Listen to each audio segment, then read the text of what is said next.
May mga taong naniniwala na para marinig ng Diyos, kailangan mong magkaroon ng mataas na pangalan, 'di ba? Dalinisay na dugo o isang buhay na walang bahid.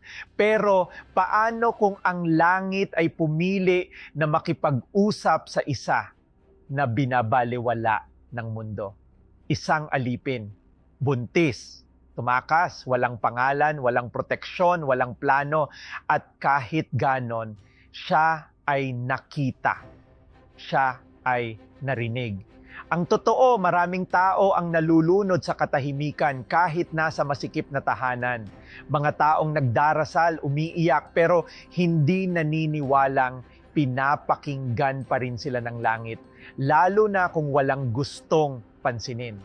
Pero ang kwentong ito ay nagpapatunay ng kabaligtaran. Hindi katulad ng tao ang pagkilos ng Diyos. Nakikita niya ang hindi napapansin at nagsasalita siya sa lugar na walang boses. Ang maririnig mo sa video na ito ay hindi isang karaniwang sermon. Isa itong tuwirang pagtuligsa sa lahat ng sinabi sa iyo tungkol sa kung sino lang ang karapat-dapat pagpalain. Isang babaeng kinalimutan ng lahat, pero naalala ng Diyos. At binabago nito ang lahat, pati ang iniisip mo tungkol sa sarili mong kwento. Bago tayo magpatuloy sa video, tiyaking nakasubscribe ka sa channel at naka-activate ang mga notification. Sa ganitong paraan, hindi mo mamimiss ang susunod na mga video na ginawa ng may pagmamahal para palakasin ang iyong espiritualidad at palalimin ang iyong pananampalataya. May pangakong binitiwan ang Diyos kay Abraham, isang pangakong nagsasabing ang kanyang lahi ay magiging kasindami ng bituin sa langit. Pero ang panahon, may kakaibang paraan ang panahon para subukin ang pananampalataya ng tao. Si Sarah na nooy matanda na ay nagsimulang pagdudahan ang orasan ng Diyos at pinili niyang pabilisin ang proseso na parang iniisip niyang kaya niyang tulungan ang kataas-taasan. Dito pumasok si Hagar, isang batang aliping Ehipsiyang babae, hindi dahil sa sariling kagustuhan, kundi bilang bahagi ng isang desperadong desisyon. Isipin mo, ibigay sa isang lalaki bilang asawa, hindi dahil sa pag-ibig, kundi dahil sa isang espiritual na estratehiya. Walang romansa, kundi isang pagsubok ng tao na pilitin ang plano ng Diyos. Si Hagar ay banyaga. Hindi niya sinasalita ang wika ng pangako, ni wala siyang dugo ng tipan. Isa lamang siyang tahimik na alila, nakayuko ang mga mata, kinikimkim ang mga panaginip at namumuhay sa anino ng mga desisyong hindi kanya. Nang ilagay siya sa mga bisig ni Abraham, hindi siya tinanggap bilang asawa. Ginamit lang siya bilang kasangkapan, bilang pansamantalang solusyon. Isang sinapupunang maaaring gamitin para subukang isilang ang imposible. Walang nagtanong sa kanya kung ano ang kanyang saloobin. Walang nagbigay ng pagkakataong magsalita. At sa katahimikang iyon, maraming tao rin ang nakikilala ang sarili nila. Hinahatak ng mga sitwasyong hindi nila pinili, walang boses sa harap ng planong tila mas malaki kaysa sa kanila. At kahit ganon, nabuntis si Hagar, nagdalang buhay, tinupad ang ipinataw sa kanya. Pero ang pagbubuntis na ito ay hindi lang dala ang bigat ng sinapupunan, kundi pati ang bigat ng tingin ni Sarah. Sapagkat ang dating solusyon ay naging sagabal, ang akalay katalinuhan naging banta. Hindi lang siya nagdadala ng anak, kundi nang hindi sinasadya, naging sagisag siya ng lahat ng hindi nagawa ni Sarah. At kapag ang inggit ay binigyan ng puwang sa puso, kahit ang mga planong espiritual ay nalalason ng ego. Madaling husgahan si Sarah ngayon, pero sino ba ang hindi pa sumubok kontrolin ang oras ng Diyos? Ang kwento ni Hagar ay nagsimula sa hindi komportableng paraan. Walang tawag tulad ng kay Abraham, walang pangitain tulad ng kay Moises. Mayroon lang isang sapilitang pagsunod ng isang babaeng nagdadala sa katawan ng bunga ng desisyong hindi niya pinili. At ito'y dapat pag-isipan. Ilang beses na ba tayong gumamit ng tao bilang tuntungan, nakalilimot na sila rin ay may kaluluwa, sakit at kasaysayan. Si Hagar ay simbolo ng mga tinig na hindi pinapakinggan, ngunit may dalang kayamanang espiritual. Isang uri ng tauhang madalas kalimutan ng relihiyon dahil tila siya'y pangalawa lang.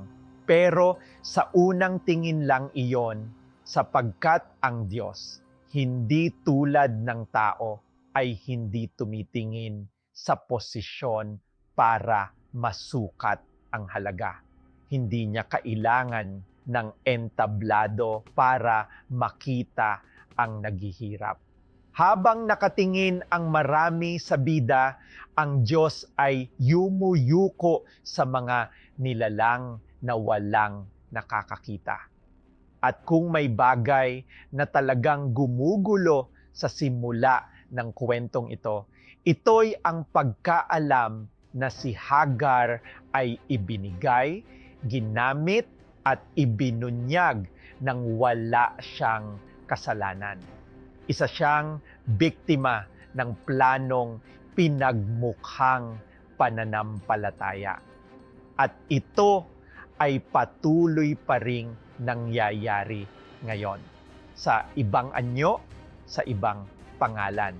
Kapag ang mga leader, magulang, institusyon o kahit kaibigan ay ginagamit ang espiritualidad bilang dahilan para manipulahin, ang resulta ay hindi kailanman kapayapaan, kundi trauma na mukhang pagpapala. Si Hagar, kahit na nasangkot sa gulo ng mga desisyong pantao, ay may dalang buhay sa kanyang sinapupunan. At ang anak na ito, sa kakaibang paraan ay tatawaging Ismael, na ang ibig sabihin ay ang Diyos ay nakikinig. Ang detalyeng ito ay hindi aksidente. Para bang sinasabi ng langit, tahimik pero malinaw. Nakita ko ang ginawa nila sa iyo. Narinig ko ang hindi mo nasabi. Ang tunay na espiritualidad, yaong galing sa itaas, ay hindi kailanman nagagamit sa manipulasyon. Dumadalaw ito sa mga biktima, hindi lang sa mga nagtagumpay, at kahit na ang kwento ay tila sumusunod sa landas ng pagdurusa. Ang liko ng kapalaran ay mas malapit kaysa sa inaakala niya, sapagkat walang takas na walang kabayaran kapag sugatan ng puso at walang masandigan ang paningin. At sa gitna ng pagtaas ng tensyon, ginawa ni Hagar ang maaaring gawin ng marami sa kanyang kalagayan. Siya'y tumakas, hindi lamang mula sa bahay ni Sarah. Tumakas siya mula sa sakit, sa pang-aalipusta, sa kalagayan. At dito nagsimulang magbago ang lahat. Hindi nagtagal at ang dating katahimikan ay naging banggaan. Ang planong noong una ay tila matalino, ay naging parang minahan ng damdaming hindi pa nahilom. Si Sarah, nang makita si Hagar na buntis, ay hindi kinaya ang salamin ng sarili niyang pagkabigo. Ang batang alipin na dati parang hindi umiiral ay ngayon nagdadala sa sinapupunan ng isang bagay na ni ang may bahay ng tahanan ay hindi nagawang likhain. At kapag ang ego ay nasugatan, hindi ito pumapayag na ipaalala ang sarili nitong mga limitasyon. Kaya't sinimulang tratuhin ni Sarah si Hagar ng may kalupitan. Parang pinaparusahan siya sa simpleng pag-iral. Para bang ang lumalaking tiyan ay isang paghamak. Gayong sa totoo lang, ito ay bunga lamang ng isang desisyong hindi matanggap. Si Hagar sa kabilang banda ay hindi tumugon sa salita. At minsan, mas masakit ang damdamin kaysa sa harapang bangayan. Ito ang sakit ng pagbalewala ng tingin na parang tusok ng tahimik na pagkapuot na nakasabit sa hangin na para bang ikaw ang problema kahit wala ka namang ginawang mali. Ang aliping ginamit noon, ngayon ay nakikita bilang sa gabal isang bagay na pwedeng itapon. At araw-araw lalong tumitindi ang emosyonal na pang-aalipusta. Wala nang ligtas na sulok, wala nang mabait na salita. Para kang namumuhay sa isang bahay na ang bubong ay lumiliit at ang mga pader ay laging nakatingin ng may paninisi. Hanggang sa dumating ang puntong wala na siyang hininga. Hindi na kinaya ni Hagar, tumakas siya, buntis, mag-isa. Walang proteksyon, pero balot ng pagkadurog. Nakakagulat kung paano ang pusong tao ay mas pipiliin paminsan ang disyerto kaysa ang mamuhay sa gitna ng kawalang katarungan. Kapag ang sakit ay nag-uumapaw, mas madali pang piliin ang pag-iisa kaysa ang presensya ng mga nananakit. At nandoon siya, walang tirahan, walang patutunguhan, nakatapak sa mainit na buhangin at wasak ang puso. Walang naghahanap sa kanya, walang naghahanap. Dahil sa totoo lang, hindi naman siya kailanman itinuring na bahagi ng pangako. Isa lang siyang kagamitang madaling palitan sa isang planong ginawa para sa kaginhawaan ng iba. Ang disyerto na madalas kinatatakutan ng marami ang naging tanging lugar kung saan siya nakahinga ng walang takot. Ganito rin para sa maraming tao. Minsan, ang tanging lugar ng kapayapaan ay yung ayaw puntahan ng kahit sino. Ang kawalan ng mga tinig ay naging kaginhawaan. Ang layo mula sa pang-aapi ay naging paghinga.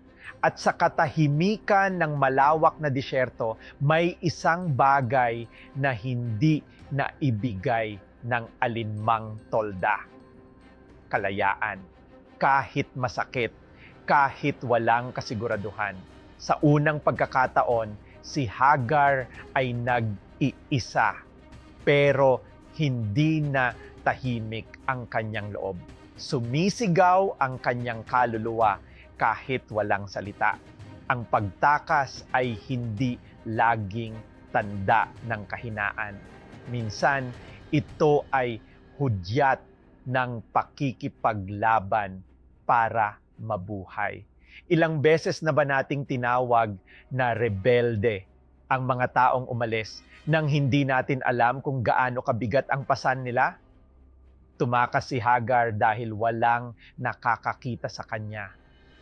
At ang pagtakas na iyon, tahimik pero puno ng sigaw, ay patuloy na umaaling-aungaw sa puso ng maraming tao hanggang ngayon, mga kaluluwang hindi na kayang manatili sa lugar kung saan sila'y basta lang tinitiis.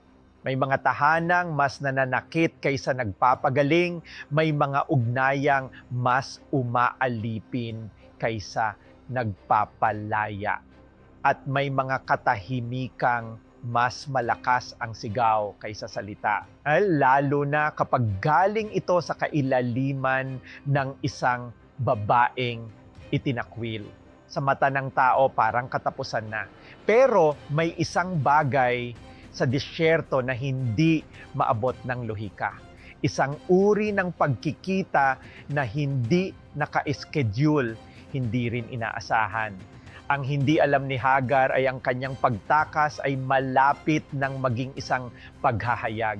Dahil may mga lugar kung saan ang sakit ay nagiging daan sa pagkikita. Kahit pa ang pagkikitang iyon ay salungat sa inaakala nating paraan ng pagkilos ng Diyos.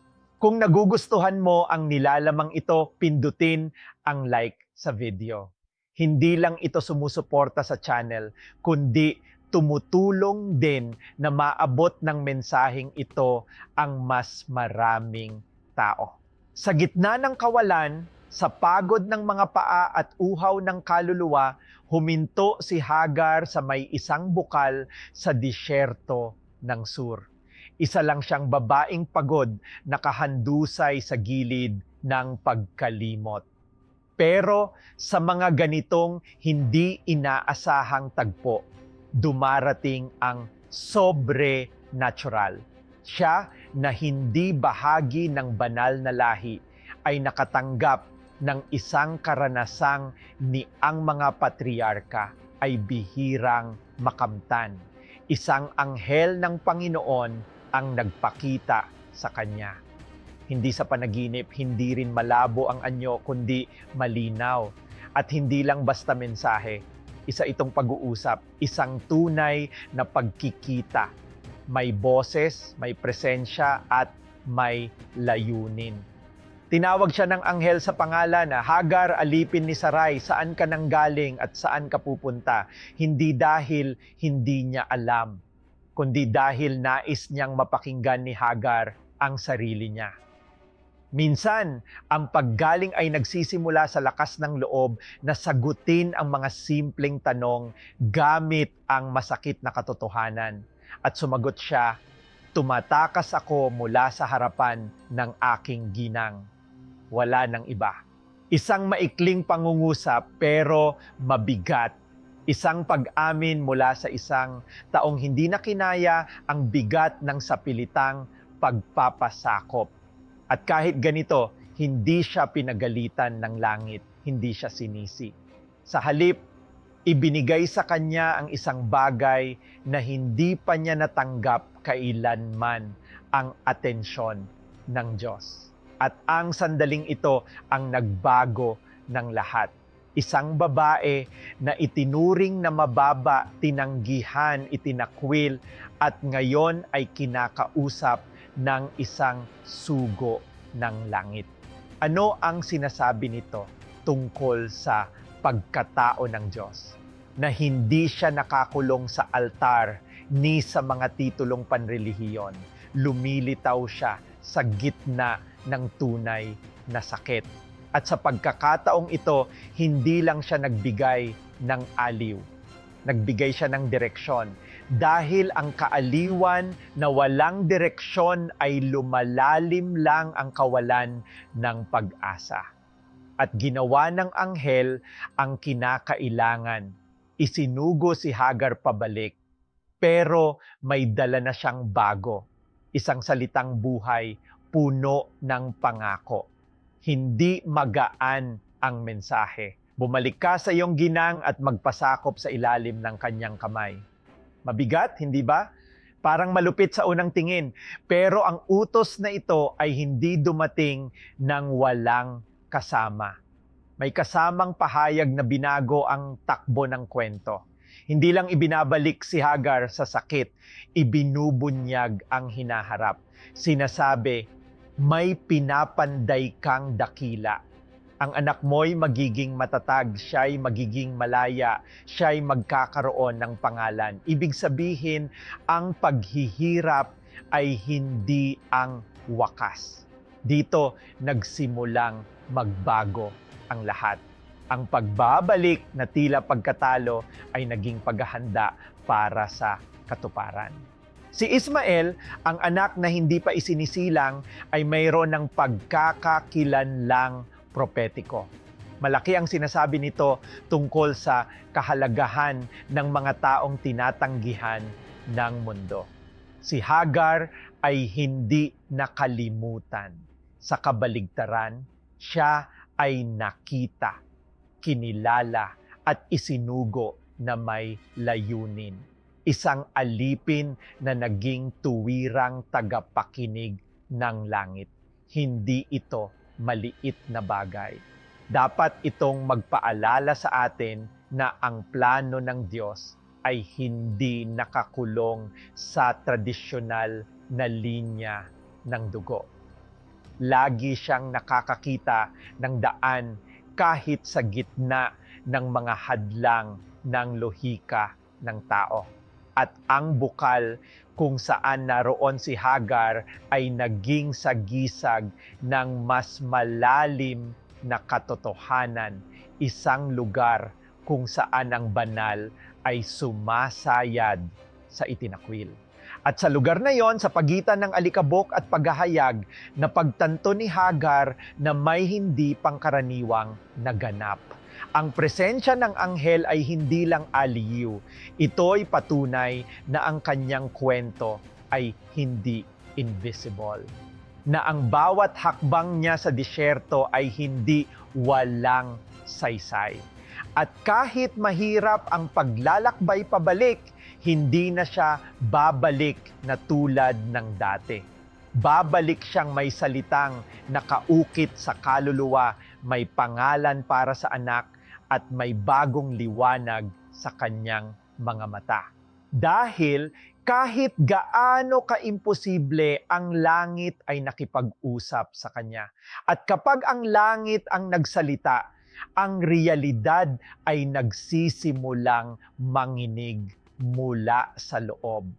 Pero ang ginawa niya pagkatapos nito ay mas nakakagulat pa.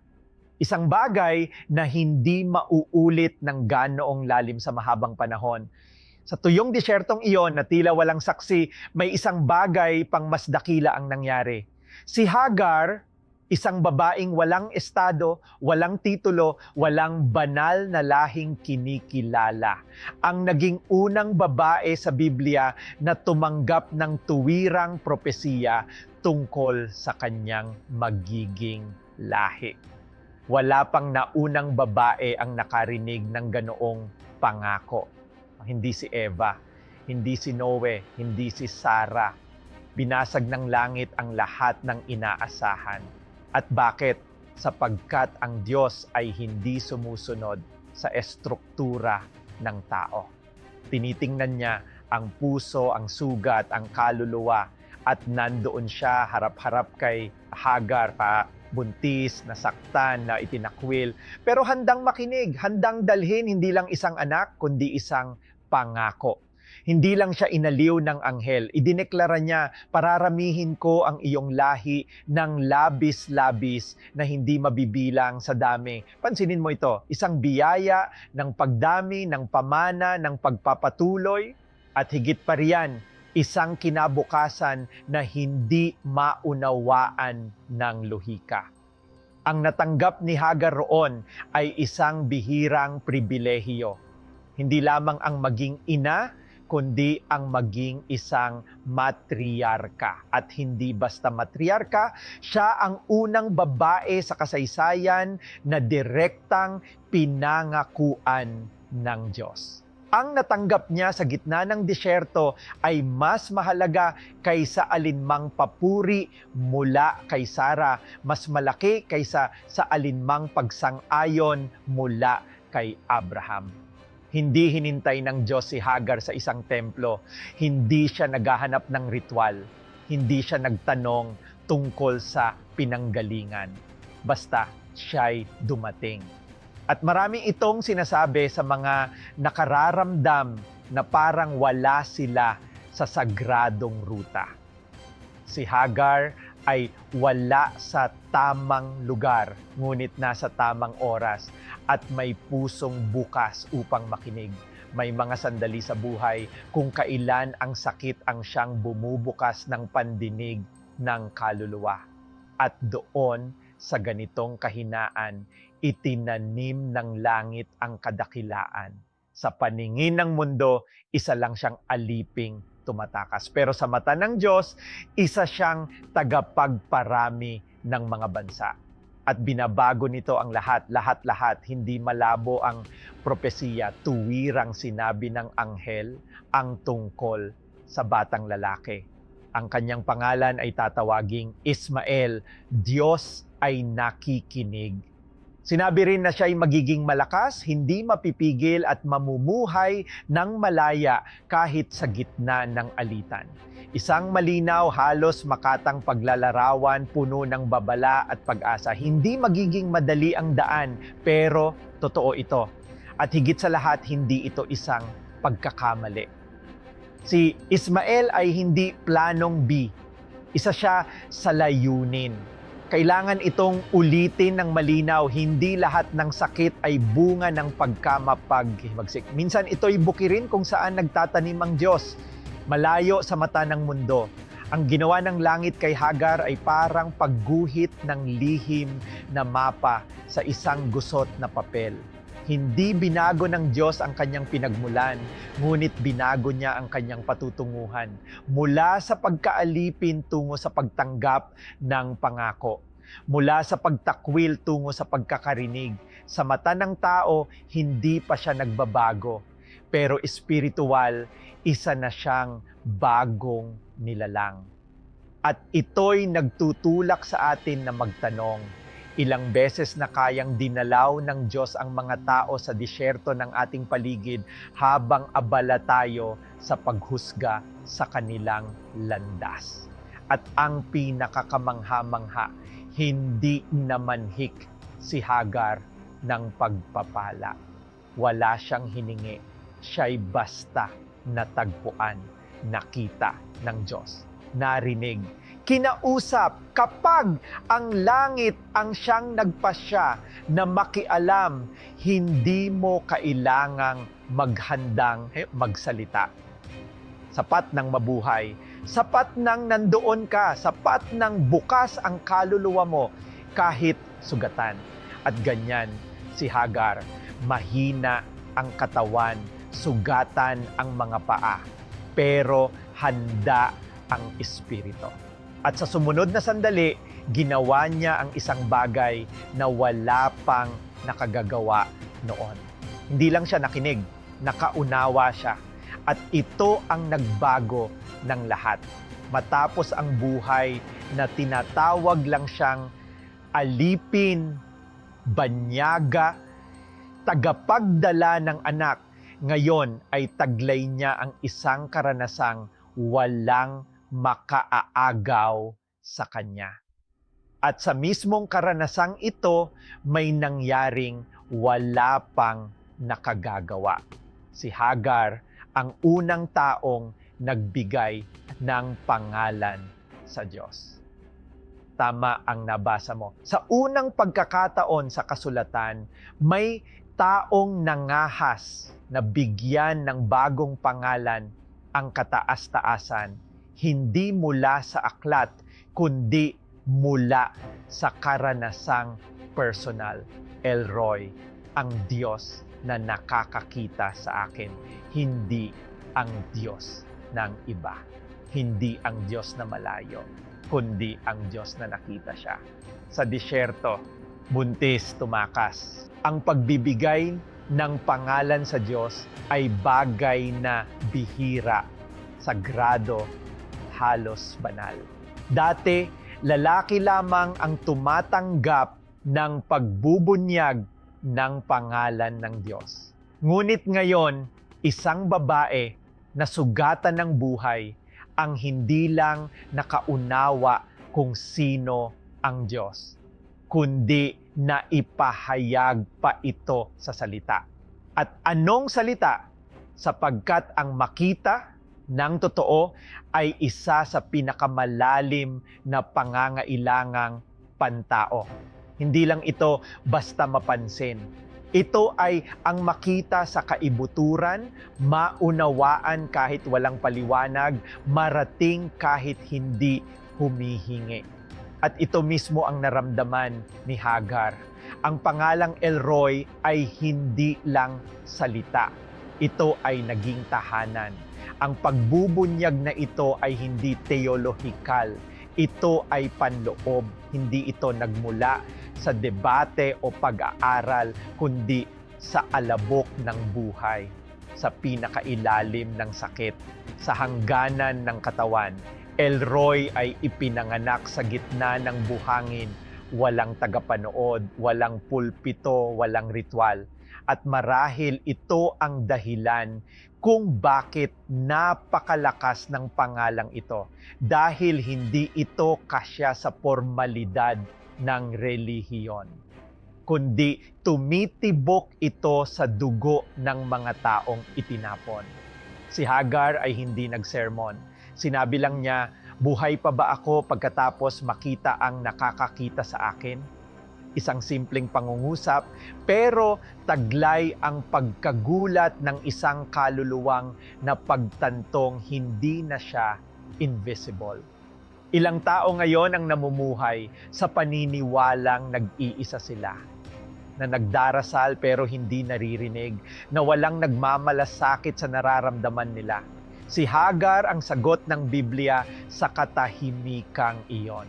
Sapagkat kung nakita ng Diyos ang isang buntis na aliping Egyptya na tumatakas sa disyerto, tiyak, nakikita rin niya ang sinumang nandoon ngayon sa kabila ng screen, sinusubukang alamin kung ano ang gagawin sa sariling buhay.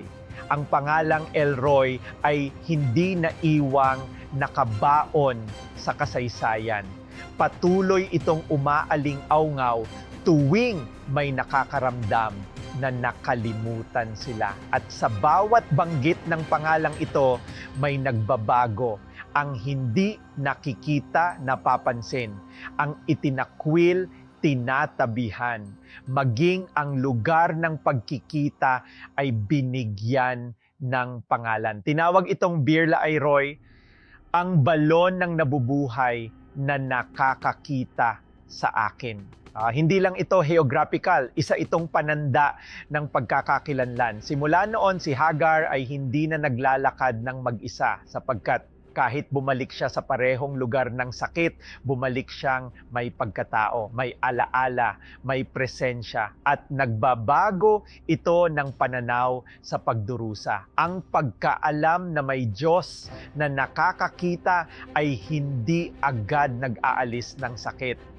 Pero pinipigil nito ang sakit na tuluyang lamunin ka. Iyan ang kaibahan ng pagdurusa sa dilim at pagdurusa ng may liwanag na malapit. At sa ganitong kalagayan ng pagbubunyag, ginawa ni Hagar ang pinakamahirap na desisyon, ang bumalik. Hindi dahil sa bulag na pagsunod, kundi dahil sa tiwala. Dahil kapag nakita ka na ng Diyos, hindi mo na kailangan ang pagpapatunay ng tao.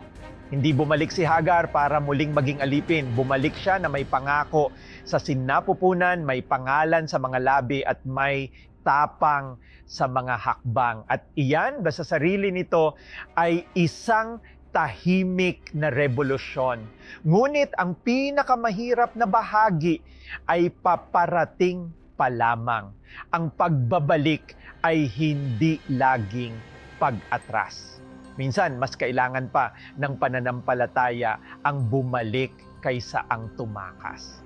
Si Hagar na ngayon ay hindi lang nang nagdadala ng anak kundi ng isang pagbubunyag ay sumunod sa tinig ng langit at bumalik sa parehong lugar kung saan siya nasaktan.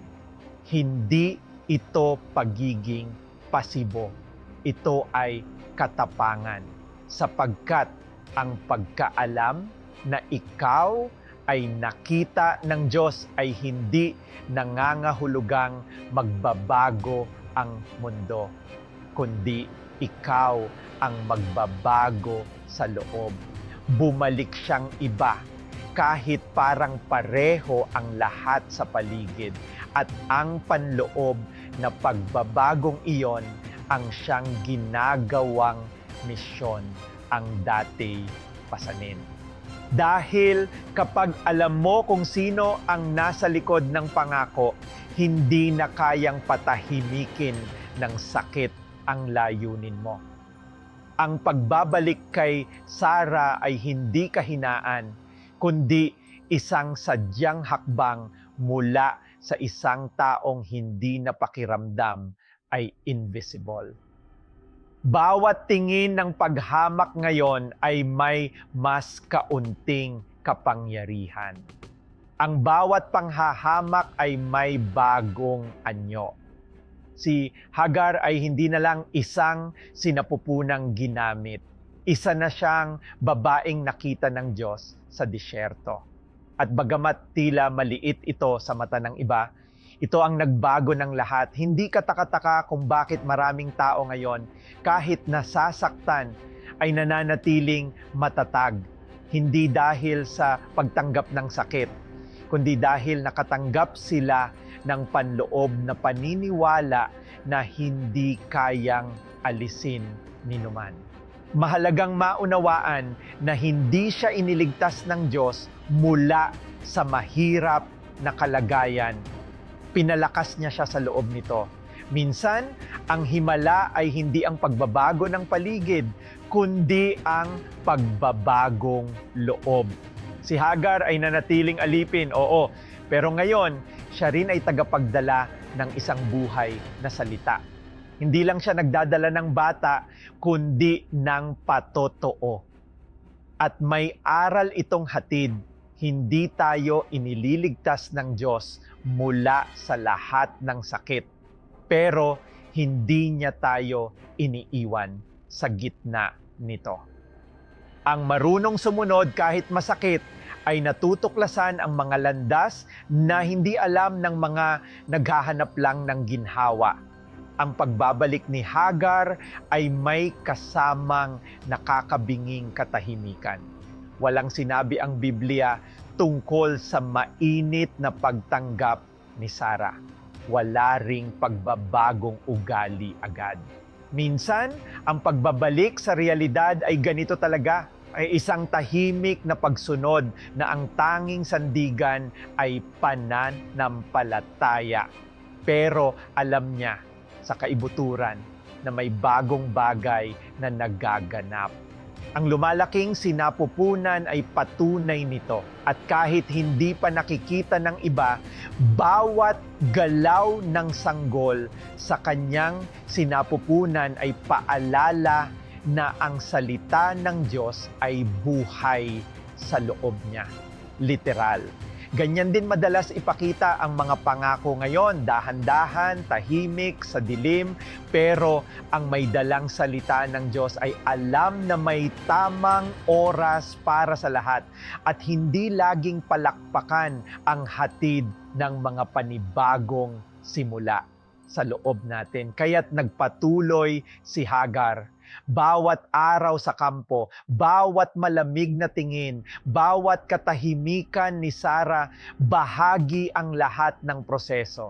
At kapag ang kaluluwa ay may direksyon, kahit ang mga tinik ay nagiging baitang. Hindi rin nakakagulat na ang pangalan ni Ismael ay naitakda na bago pa siya isilang, walang alinlangan. Itinakda na ng Diyos ang kanyang kapalaran at alam ito ni Hagar. Alam niyang hindi na niya kailangang kumbinsihin ang sinuman. Hindi niya kailangang makipagtalo kay Sarah o magmakaawa kay Abraham. Ang taong may dalang pangako sa sinapupunan ay hindi naliligaw sa paliwanag, basta sumusunod, naghihintay. At darating din ang oras kung kailan ang nakatago ay mahahayag, ngunit may sariling ikot ang panahon.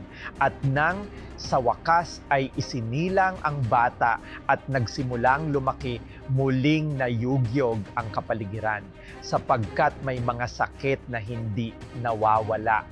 Naghihintay lang ng tamang sandali upang muling bumangon. Lumipas ang mga taon, pero nanatili ang tensyon. Lumaki si Ismael at kasabay nito ay lumaki rin ang hindi pagkakasiya sa tahanan. Si Sarah na ngayon ay may sarili ng anak, ay hindi na kayang tanggapin ang pakikibahagi sa anak ng alipin. At muli, itinaboy si Hagar. Ngayon, hindi na tahimik, kundi sa harap ng lahat. Pinalayas.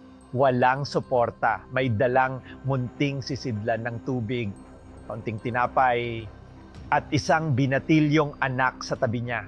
Isang bagong disyerto, isang panibagong sakit. Ngunit ngayon, ang disyerto ay hindi na pagtakas. Ito ay ipinatao. At kahit ganoon, may mga lihim pa rin ito na tanging sa gitna ng pagkatuyot na lalantad. Hindi kinaya ni Hagar na makita ang anak na naghihirap. Nang maubos ang tubig at magsimulang manghina si Ismael, inilagay niya ito sa lilim ng punong kahoy at lumayo. Ayokong makita ang anak kong mamatay, anya. Isang pangungusap na humihiwa hanggang ngayon sa mga pusong nakikinig. Sapagkat may mga sandali na wala tayong magawa kundi panoorin. At kahit iyon ay halos hindi na matanggap. Ang kanyang iyak ay umabot sa langit, ngunit ang langit ay hindi bingi. Ang parehong Diyos na nakakita kay Hagar sa unang disyerto, ngayon ay nakikinig sa tinig ni Ismael. At minsan pa, muling nagpakita ang Diyos. Diretso ang sabi ng kasulatan, narinig ng Diyos ang tinig ng bata. At muling nagpakita ang anghel ng Panginoon, tinawag si Hagar sa pangalan. Tinanong kung bakit siya umiiyak, hindi dahil hindi niya alam, kundi dahil nais niyang bigyang daan ang himala. Tumayo ka, buhatin mo ang bata, hawakan mo siya sa iyong kamay sapagkat gagawin ko siyang isang dakilang bansa. Pansinin, hindi muna niya sinabing aliwin, sinabi niyang buhatin, nagsisimula ang pag-asa sa pagkilos. Habang ang kawalan ng pag-asa ay pumipigil, ang pangako ay humihingi ng aksyon. At nang sumunod siya, lumitaw ang balon. Hindi ito nilikha sa sandaling iyon. Nandoon na ito. Ngunit naging malinaw lamang pagkatapos ang pagsunod. Ganyan ang kilos ng Diyos sa mga pinagdudusahan. Hindi lang siya nagbibigay, siya'y naghahayag. Ang balon ay sagisag nito. Nandoon na ang tubig sa lupain ng sakit, ngunit kailangang manampalataya upang ito'y makita. Hanggang ngayon, totoo pa rin ito. Ilang beses na bang ang tulong ay nasa tabi na natin, ngunit ang sakit ang siyang bumubulag. Dumilat si Hagar at nakita niya. At mula roon, hindi na siya bumalik sa kampo. Sapagkat ang Diyos ay hindi lamang nagpanumbalik, siya'y nagbigay ng bagong pwesto. Lumaki si Ismael sa disyerto, naging malakas, nagsarili at nag-asawa ng babaeng Egyptya. Ang kanyang pinagmulan ay naging bahagi rin ng kanyang kinabukasan. Ang disyerto para kay Hagar ay hindi wakas. Isa itong entabladong naging malinaw ang dating hindi nakita. Kung saan ang pagtatakwil ay naging patotoo, kung saan ang sakit ay naging lakas, kung saan ang pag-iisa ay naging tagpuan, at kung saan natutunan ng sangkatauhan na hindi kailangang ipanganak sa sagradong duyan para maging bahagi ng walang hanggang plano. Hindi ginamit ng Diyos si Hagar bilang shortcut espiritual. Tinuring niya itong kasangkapan ng kanyang layunin. May karapatan, may lugar, may pangalan, at kung patuloy pa ring binabanggit ang pangalan ni Hagar sa Biblia, ito'y dahil ang kanyang kwento ay patuloy na umaaling-aungaw hanggang ngayon mula sa pagiging walang pangalan hanggang sa pagbubunyag, mula sa pagkaalipin hanggang sa pagiging inang propetika, mula sa pag-abandona hanggang sa pagiging pangunahing tauhan. Ipinapakita ng kanyang landas na ang disyerto ay hindi parusa sa mga itinakwil. Ito ay lupang sagrado para sa mga pinili sa di inaasahang paraan. Si Ismael ay magiging ama ng 12 prinsipe. Ang batang muntik ng mamatay sa uhaw ay naging sagisag ng natupad na pangako. At ang babaeng inakalang hindi na niya kakayanin ay naging isang muling pinatibay na ina. Pero ang tanong na naiiwan sa ating lahat, ano nga ba ang sinasabi nito sa paraan ng pagkilos ng Diyos kapag wala nang naniniwala sa iyo? Kung nakarating ka hanggang dito, kaibigan, i-comment mo sa ibaba ang nakarating ako hanggang dulo para malaman ng lahat na tinatapos mo ang lahat ng sinimulan mo at na nagustuhan mo ang video. At ngayon, nais kitang tanungin, ilang beses mo na bang inisip na nag-iisa ka kung sa totoo lang ay nasa tabi ka lang ng isang balon na hindi mo pa nakikita? Ilang beses mo na bang naisip na tumahimik ang Diyos kung ang totoo'y inihahanda lang niya ang tamang sandali para sagutin ka? Baka hindi naman talaga huli ang kwento mo. Baka sinusulat lang ito sa isang lugar na kakaunti ang may tapang na manatili. Ano ang dinadala mo sa loob mo? Mayroon bang bagay na isinilang mula sa sakit pero may dalang pangako? Inakala ni Hagar na isa lang siyang karaniwang alipin. At baka ikaw din, baka nasanay ka nang tanggapin ang mga label na hindi naman talaga ayon sa ininiisip ng Diyos tungkol sa iyo. Pero, paano kung ang disyerto mo ang eksaktong lugar kung saan mangyayari ang pagbubunyag mo? Kung nakausap ka ng mensaheng ito, mag-subscribe ka na sa channel at pindutin ang kampanilya. Dito, tayo'y lumalalim, walang mababaw na relihiyosidad, walang lamang mang pag-uulit. I-share mo ito sa isang taong kailangang marinig na ang Diyos ay patuloy pa ring nakakakita. At mag-comment ka rin sa ibaba, naranasan mo na rin ba ang sandaling balon sa disyerto? Gusto kong mabasa ang kwento mo.